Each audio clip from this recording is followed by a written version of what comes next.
16 millions de touristes, des milliers d'athlètes qui vont venir. Tout ça, ça fait des croisements. Il n'y a pas que moi qui m'en inquiète. Il y a pas mal de gens qui commencent à s'alerter, des infectiologues, des épidémiologistes, en disant, statistiquement, avec ces 16 millions de visiteurs qui vont se croiser, c'est l'été. C'est festif. Alors, on va fêter soit des victoires, soit des défaites, mais ça va picoler un peu probablement. Tout ça, ça va faire des mélanges et des mélanges, notamment des mélanges sexuels. Et donc, le risque, il est réel sur ces infections sexuellement transmissibles. D'ailleurs, on a quelques données. Quand on regarde les JO de Sydney en 2000, il y avait eu plus 29%, par exemple, de symptômes ou de contacts avec une personne porteuse d'une IST. C'est pareil sur les Jeux de Londres. Donc, il n'y a aucune raison qu'à Paris, ça ne soit pas comme ça. Donc, on voit bien que ça va mélanger. Ça va faire encore augmenter. Je dis encore parce que ça a une tendance à exploser à l'échelle mondiale. Et c'est quoi les IST? C'est quoi comme maladie?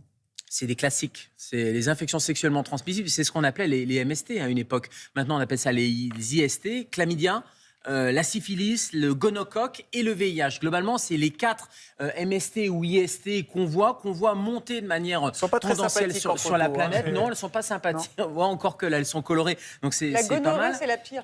Et tout le problème, ça va être d'anticiper en termes de risques. Alors, vous savez que pour les JO, il y a toute une cartographie des risques. Il y a plus de 260 risques. Ça en fait partie, ce risque infectieux. Ça va être compliqué d'anticiper parce qu'on n'a aucun moyen de savoir exactement qui va débarquer aux urgences, par exemple, pour quelle pathologie. En plus, ça va être à retardement parce qu'il est très probable qu'avec des rapports sexuels non protégés, on va avoir des personnes qui vont arriver dès le lendemain dans les services d'urgence pour avoir une consultation en urgence parce qu'il y a quand même 2 risques.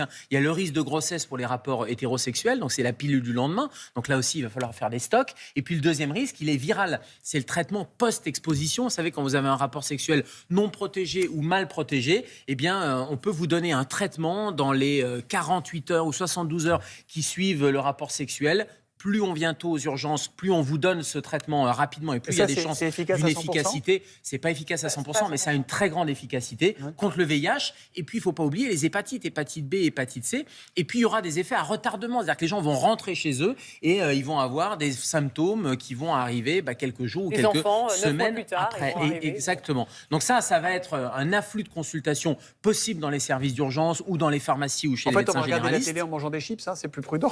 Exactement, dans votre canapé. Il y a une solution, Gérald. Tout simplement, il faut se protéger. La prévention. Et d'ailleurs, Santé publique France va distribuer 200 000 capotes. Alors, pas que des capotes d'ailleurs, pas que des préservatifs. Il y aura des préservatifs masculins, féminins, des petites digues aussi. Pour les athlètes essentiellement, il y aura des grandes campagnes de sensibilisation et de prévention. Donc le préservatif, oui. Mais vous pouvez d'ores et déjà vous vacciner contre l'hépatite B. Ça, c'est une bonne solution. Et ça, c'est un message. Mais l'hépatite B, c'est pas que par transmission sexuelle d'ailleurs. Et puis, il y a la fameuse PrEP, vous savez, c'est ce traitement, notamment chez les personnes ayant des rapports homosexuels, qui est un traitement, une trithérapie préventive qui est très largement répandue, sauf que la PrEP, ça ne protège pas des autres infections sexuellement transmissibles. J'ai une petite question à la fois à vous et à Samuel. Crac-crac ou pas crac-crac avant une épreuve olympique pour les sportifs? C'est la grande question. Alors, Philippe Candeloro disait qu'il le faisait tous les soirs avant ses épreuves. Oui, même quand il était seul en chambre, mais sinon... Crac-crac avec modération, parce qu'il faut un peu de testostérone pour avoir envie d'aller chercher la médaille,